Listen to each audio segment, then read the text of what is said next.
Hei, mä oon Maria ja mulla on tällainen uusi pilatespallo ja ei ole luvannut näyttää, mihin sitä käytetään. Vaikka ei nyt ole ehkä ihan sixpack-hakusessa, niin voisiko tätä jotenkin käyttää vatsalihasten kanssakin hyödyksi? Joo vain, ja itse asiassa sillä pystyy tehostamaan aika paljonkin erilaisia vatsaliikkeitä. Ja kun sulla pilatesliikkeet on tuttuja, niin tehdään tänään tällä pallolla niitä pilatesliikkeitä. Eli tehostaa, eli suomeksi sanottuna on se sitten vaan niin kuin kauheampia. On, just. Laitetaan pallo tänne nilkkojen väliin. Ojennetaan kädet suoraksi näin. Nyt normaali rutistushan, kun noustaan tänne ylös uloshengityksellä, riittää tohon asti ja uloshengityksellä alas. Tämä on varmaan tuttu.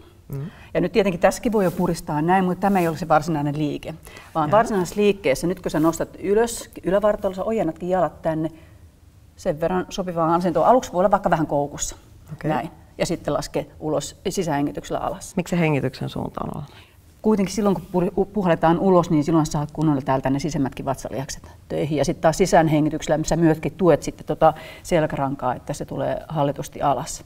Ja sitten alkuun voi myöskin nostaa jalkoja vähän enemmän tänne ylemmäksikin. Pääasia, niin se ristiselkä pysyy kuitenkin täällä alustassa koko aika. Ja uudestaan pieni rutistus, jalat suoraan suoraksi.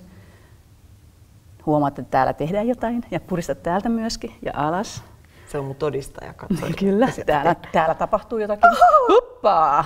Ja sitten siellä tehdään alas. Vielä enemmän. Niin, huomaatko, joudut kontrolloimaan heti, kun pallo mennessä karata. Eli kunnon uloshengityksellä, oikein kunnot ne sisemmätkin vatsalihakset sieltä ja pakarat täältä pakettiin, jalat vedetään yhteen, niin koko kroppa pysyy aika hyvässä hallinnassa. Sitä tuntuu ihan hirvittävän paljon.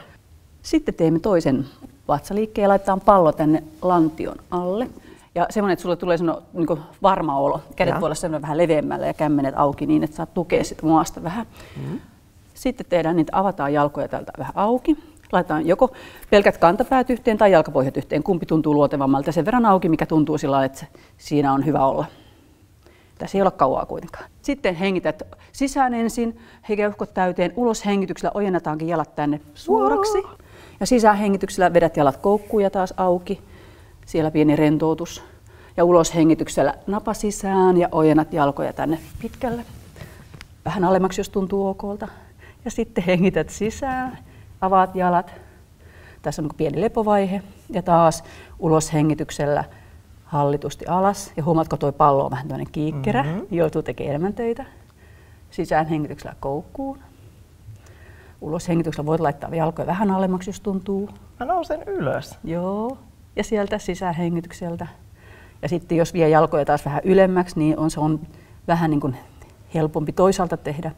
Ja kolmas vatsaliike vielä, niin laitetaan tämä pallo tänne lapaluiden väliin. Jos ei vatsa enää kestä.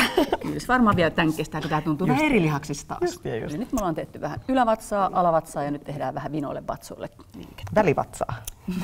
Vinot vatsaa. Kädet sinne niskan taakse. Sitten vedetään jalat koukkuun vatsan päälle. Ja taas ensin haetaan sieltä. Pidetään pallo paikallaan. Juuri niin, että sä löydät sen oikein kohdan siitä. Nyt on aika tasapainoinen olo. Aika tuttu liike kans kyynärpolvi. Niin sieltä ojennetaan jalka suoraksi ja kyynärpolvi ja toisinpäin.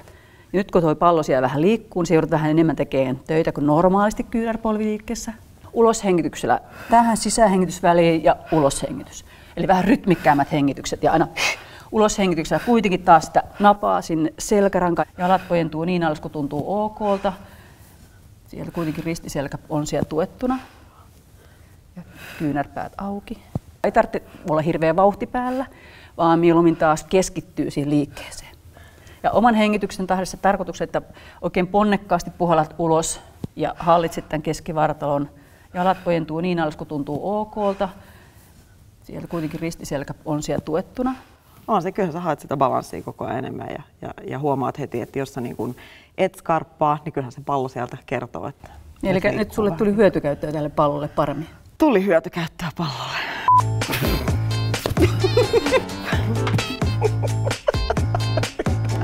Tää koko ajan leipoo mua. Täältä se sixpacki tulee, kun leivotaan. Se onneksi ei kerro kenellekään, että siellä ei ole itse asiassa yhtään toimivaa lihasta. Ainut toimiva lihasta on naisella on kieli.